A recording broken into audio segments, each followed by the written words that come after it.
One of the landmark traits of Halo is how a first-person shooter can have such an open-world feel, taking you from the depths of canyons to the vast plateaus, giant alien structures, and even the depths of space itself.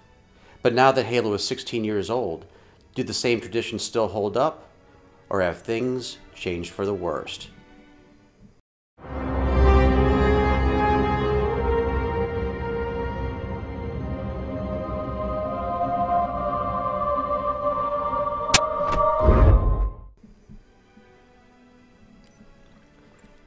Hey, what's up guys and gals? It's the Tyrant here, and welcome back to our continuing discussion of Bungie vs 343. Last week we talked about the tone of the games themselves. This week we're going to focus on the actual missions and the way they're designed. The missions designed by Bungie and Microsoft are extremely different, and today we're going to cover three specific areas on why that is the case. The first thing we're going to talk about are boundaries. Now, when you recall the original Halo, what was so great about it? Well, one of the things that sticks out is that it was a vast open world feel, which was extremely different for a first-person shooter game at the time. There was lots of room to explore and just understand the Halo that was around you. It wasn't just a mission, it was an environment. And to even take a page out of Cortana's book, the barriers seemed natural, not artificial. In Halo, when you came across a barrier, typically it came in the form of a cliff, or maybe a mountain or a hillside, or even an alien wall of sorts.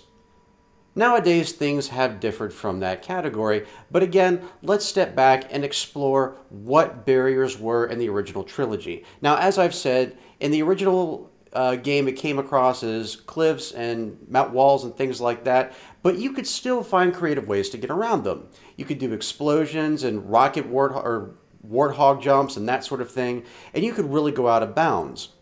The only barriers that really seemed to stick out in the original Halo game were, for example, on the Silent Cartographer. You could drive your warthog all the way out into the ocean really far, and eventually you'd come across a wall that would sort of push you back a little bit. It wouldn't kill you, it would just say, hey, you can't go any further than this.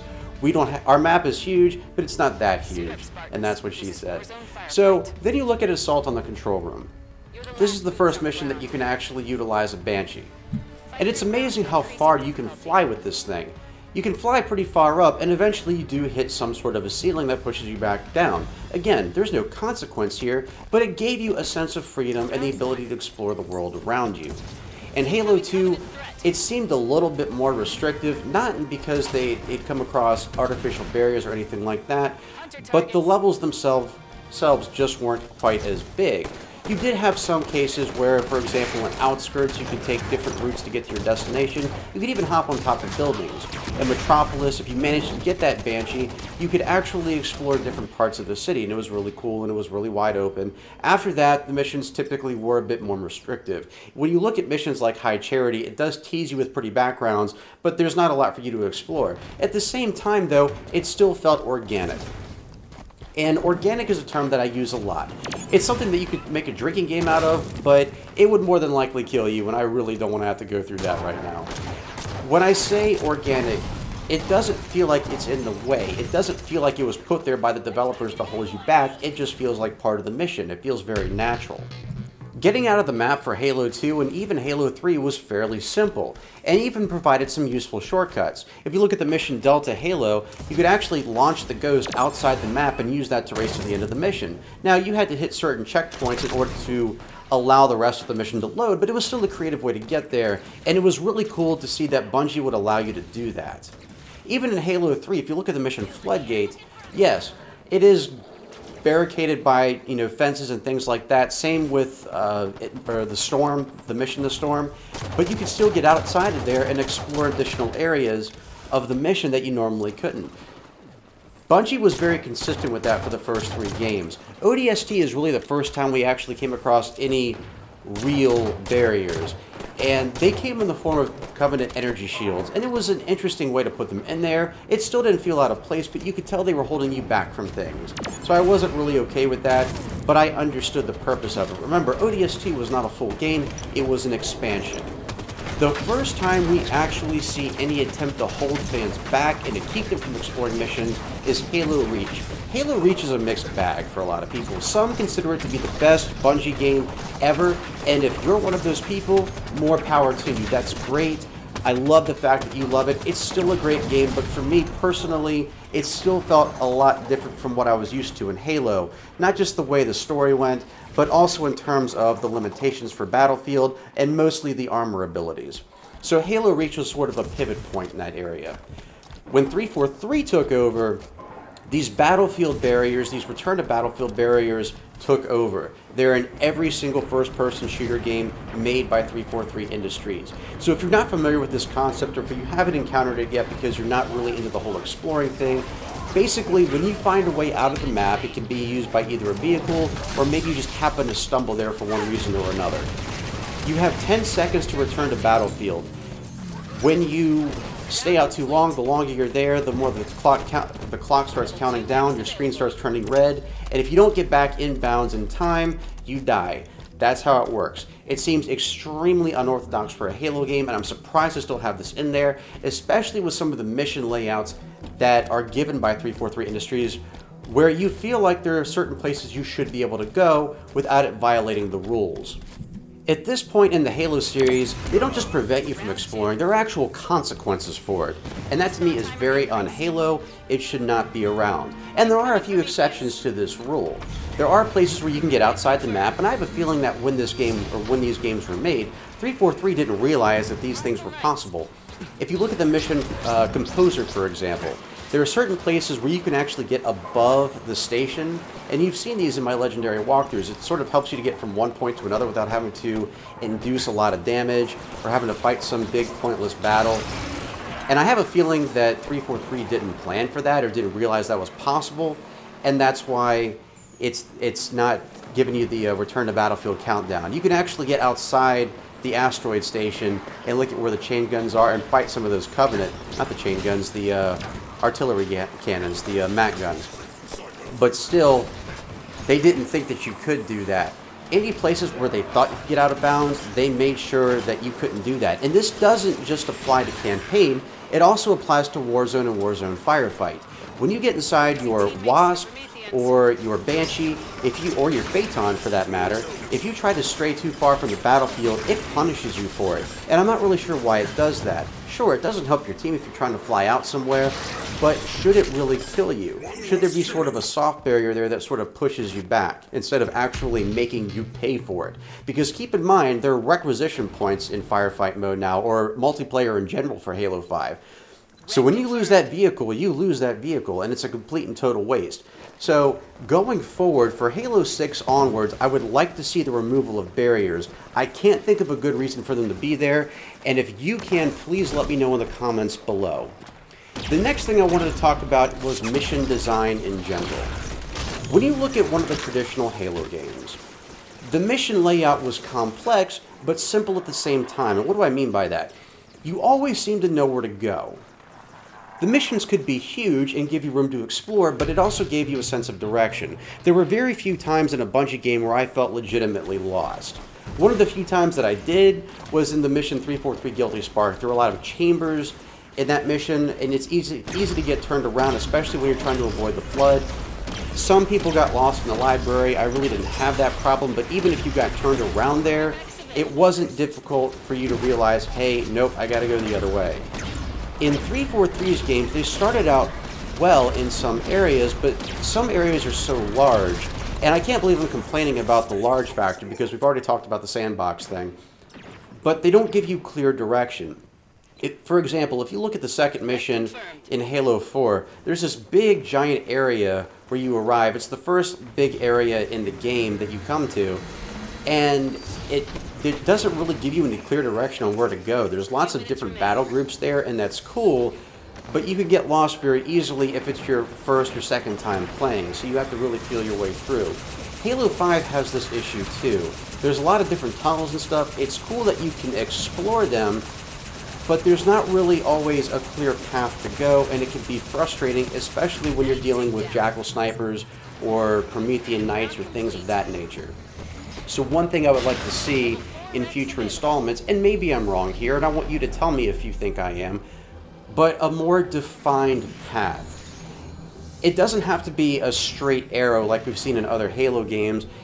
It can be, and as I've mentioned in other videos, it can be a little open world. If you look at Halo, the second mission in the original game, I was about to say Halo 2, but if you look at the mission Halo in Halo Combat Evolved, it does give you options of where you want to go, what group of Marines you want to rescue first, but it's still, you still never feel the sense that you're lost. And when you're trying to play a game like this, you don't want to feel like you're lost. This is not an MMO. This is not Destiny. We want to have a sense of direction here while still being able to explore. Bungie managed to merge those two concepts perfectly.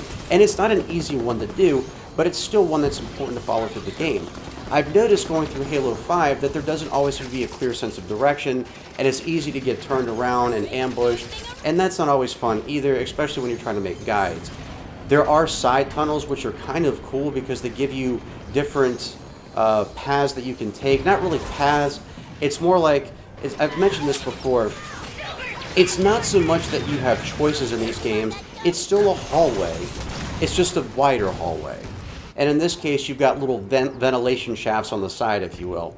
And sometimes literally, if you look at the mission blue team. And so it would be nice if it was just a little bit more defined. There are other areas in the game too where you'll have large openings and so forth where, again, it's not a clear path on where to go. Yes, you have a sensory option, but that does not always work either. And so it would help if you had a more defined path. I feel like they're trying to cram as much into these missions as possible for aesthetics purposes, but it doesn't always work out in terms of gameplay. The third and final thing that I want to touch on is something that I've brought up in previous videos, and this is an important one, and I wanted to use this video to sort of flesh out the definition. I call this concept the stop zone. Now, you've seen these in the games before, and it's not new in 343 Industries. We've seen Bungie do it, but again, it's about organics. So what is a stop zone? What is the definition? It's a point in the mission where you'll get to it. You'll get to this point in the mission, and you cannot proceed forward until you defeat all the enemies in that area or a certain number of waves of enemies. In other words, it stops the open field right there. It extends the length of the mission without actually extending the mission. Basically, it's a cheap way of making the mission look longer. 343 was not the first organization to do this. Bungie did it as well. And just to give you sort of an example of Bungie's version of this, the first major stop zone you come across is in Halo Combat Evolved, more specifically on the second mission, where you're trying to rescue your Marines in that first little section that you come across, and you get up on that pillar that shoots the light beam, I'm not really sure what it's called, the emitter, and then you have to fight off waves of Covenant. They come in through drop ships, they drop down, and it feels organic. This is the type of stop zone that works, because you don't even notice that it's a stop zone. It's not that you can't proceed forward at this point, it's just that it makes the mission a lot more difficult if you do decide to skip it. So, in this opening sequence, you get to see, or you get a sense of how the Covenant fight, how overwhelming they can be. And one of the things I really loved about the sequence is it reminded me of that scene in Starship Troopers where they're at that base and it's being quickly surrounded by those bug aliens. And it sort of took me back to that feel, that 1997 nostalgia right there. And that was one of the things that I liked about it. It was one of the things that hooked me on Halo. The next stop point that you see in that game is on Truth and Reconciliation. You see this when you approach the Covenant ship, more specifically the gravity lift, and several dozen Covenant drop from the grav lift to try to stop you. And of course, the final wave there are the Hunters. It's like a little boss battle. And then of course you deal with something similar once you get inside the ship, dealing with lots of Covenant that come out from all the doors in the different corners of the room. But this makes sense because this is the first time in the Halo series that you're on the alien territory, you're on their turf. So it makes sense that they're going to be sending everything they've got your way. Outside of that, you really don't see a lot of it. You see a bit of it with the Flood, but aside from, and that's there intentionally. It's there to make you feel like the Flood is an overwhelming force. It's not to be shoehorned in there, and it makes sense. It gets annoying at times, but it's still understandable as to why it's there. Halo 2 comes along, and again, we get a few of these stop zones, more specifically in missions like Sacred Icon, The Oracle, yes. The Oracle is where you see it. You do see it in Sacred Icon as well. But in Oracle, when you get trapped in rooms with the Flood, you can't proceed forward until the waves of Flood are destroyed. Later on in Sacred Icon, you see this at the end of the mission, where you're waiting for your Phantom dropship to arrive, and Flood come at you in all corners. And again, you see this in the mission Gravemind, when you're stuck in that Chambers quarters at the beginning of the mission itself. But still, it doesn't feel that noticeable. It doesn't happen that often.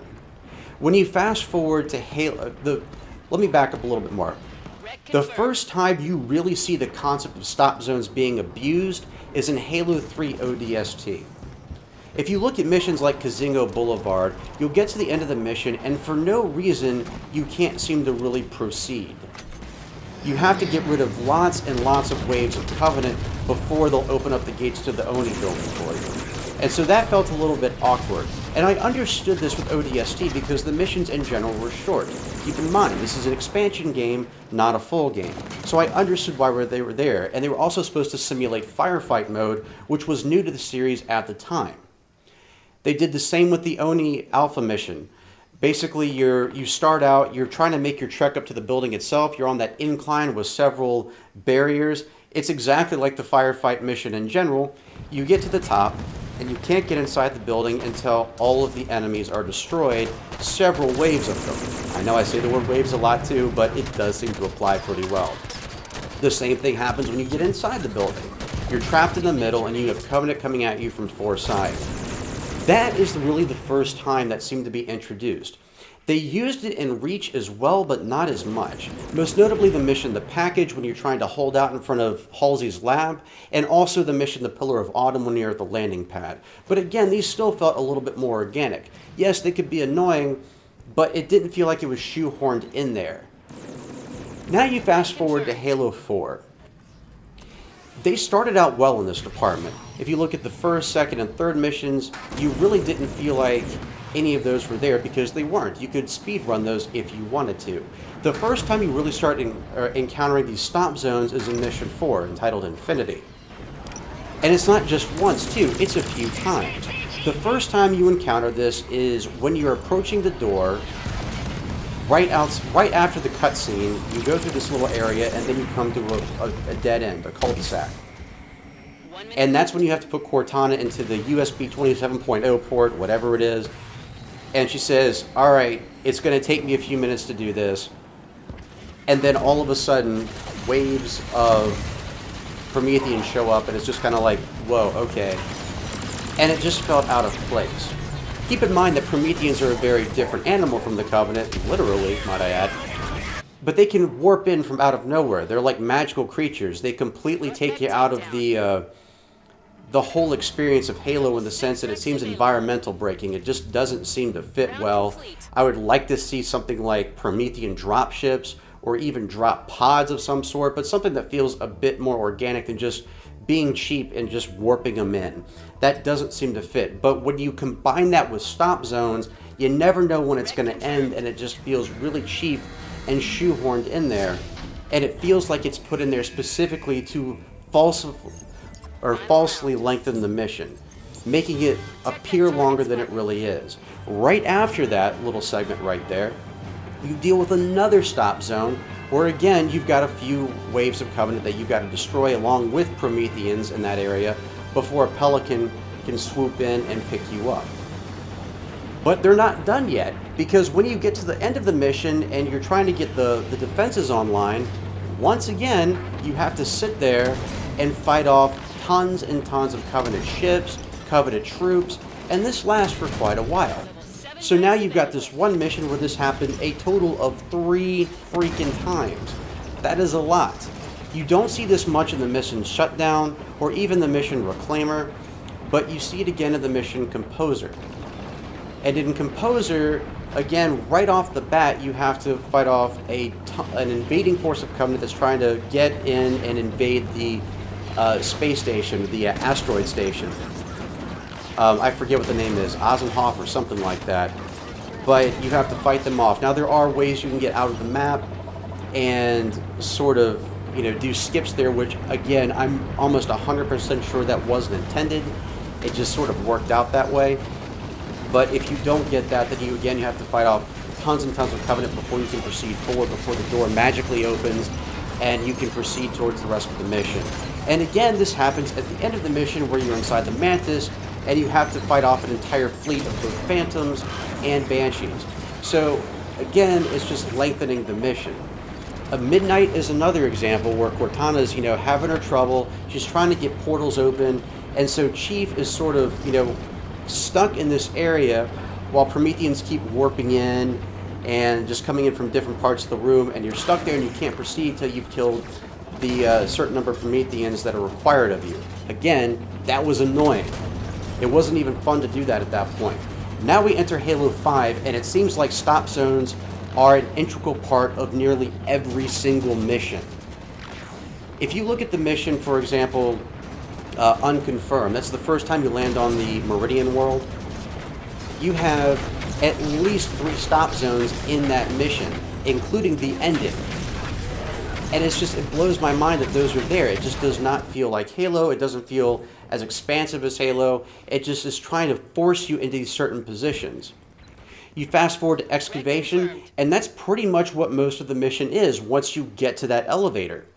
Before you reach the elevator itself, yes, you get this cool little raceway thing, but then you have several groups of Prometheans that are just there standing guard, and you cannot proceed until they're all dead.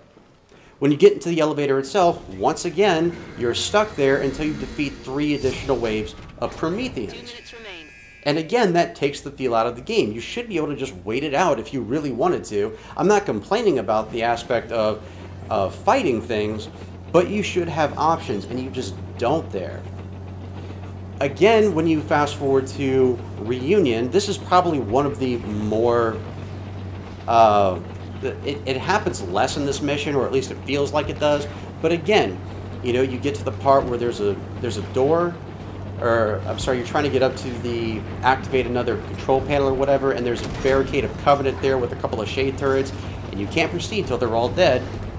And then you go further down, the second half of the mission, you have to deal with the Warden Eternal and his minions, and you can't proceed until they're all dead too. Even if you take out the Warden, you still can't go forward until the Prometheans are dead. And that just doesn't make any sense to me. And this happens repeatedly throughout the game. Not just once or twice a mission, but several times. This does need to stop, in my opinion. But I want to hear it from you. Are stop zones something that you enjoy? And if so, maybe it's not the stop zones themselves, but how they relate to the game. Maybe it's the fact that most of the time it's Prometheans and it doesn't feel organic to the experience. It just feels cheap. So guys and gals, what do you think of these concepts? What do you want to see going forward? What type of mission design? Do you want to see us return to form? Do you like the current one? Or is there an evolution that you're even more concerned about or looking forward to? Whatever your opinion is, you can let me know in the comments below, or hit me up on both Facebook and Twitter. Links to my social media accounts can be found in the description below. And if you like this video, please share it with your friends, or if you hated it, send it to them anyway, just to say, you know what, it's Monday, screw you. And again, if you like what you see here, click that subscribe button for more video game related content every Monday, Wednesday, and Friday, right here on MythicTyrant.com. Don't forget about Q&A Saturdays and also Sunday Fun Days. Thank you so much for watching, guys and gals. I'll see you right back here next time. Have a great Monday. And as always, I'm the Tyrant, signing off.